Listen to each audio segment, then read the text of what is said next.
بھارت کے غیر قانونی زیر قبضہ جموں کشمیر کے لداخ خطے میں بھارتی paramilitary Indo Tibetan border police ITBP کا ایک افسر لائن آف ایکچوئل کنٹرول پر گشت کے دوران ہلاک ہو گیا۔ ITBP کا 33 سالہ اسسٹنٹ کمانڈنٹ تکم سنگھ نیگی مشرقی لداخ کے سب سیکٹر میں گشت کے دوران ہلاک ہو گیا۔ کمانڈنٹ کی موت کی فوری وجہ معلوم نہیں ہو سکی۔ ان کا تعلق ریاست اتراکھنڈ کے ضلع دہرادون سے تھا۔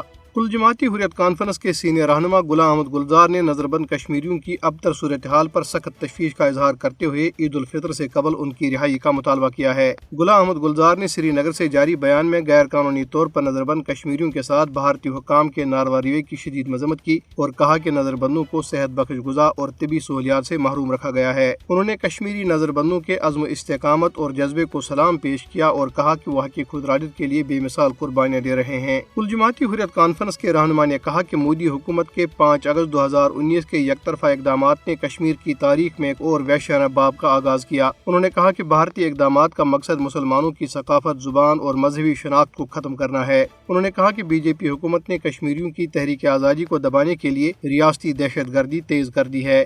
بھارتی ریاست اتر پردیش کے شہر جھانسی میں بھارتی فوج کے 2 اہلکاروں نے ریلوے اسٹیشن پر ایک کوچ کے اندر 2 خواتین کو آبروریزی کا نشانہ بنا ڈالا۔ نائک سندیپ تیوار اور حوالدار سریش راوت نے 2 خواتین کو ریلوے اسٹیشن یارڈ پر کھڑی فوجی کوچ کے اندر لے جا کر عصمت دری کا نشانہ بنایا۔ پولیس کے سپرنٹنڈنٹ نے واقعے کی تصدیق کرتے ہوئے کہا ہے کہ دونوں فوجیوں کو گرفتار کر لیا گیا ہے، جبکہ واقعے کا ایک اور ملزم مفرور ہے۔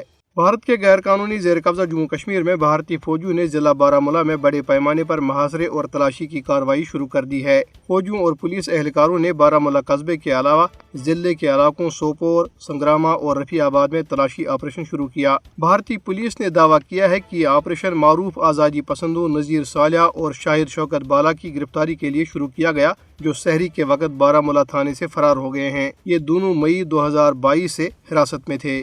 بھارتی ریاست اتر پردیش کے ضلع سیتاپور میں بھارتیہ جنتا پارٹی کے ایک رہنما نے اپنی گاڑی سڑک پر پارک کر دی، جس کے نتیجے میں ایمبولینس میں موجود ایک مریض کی موت واقع ہو گئی۔ BJP رہنما امیش مشرا اپنی کار سڑک پر پارک کر کے کہیں چلا گیا تھا، جس کی وجہ سے ٹریفک کی روانی شدید متاثر ہوئی۔ اس دوران ایک ایمبولینس میں موجود سریش چندر نامی ایک مریض بھی دم توڑ گیا۔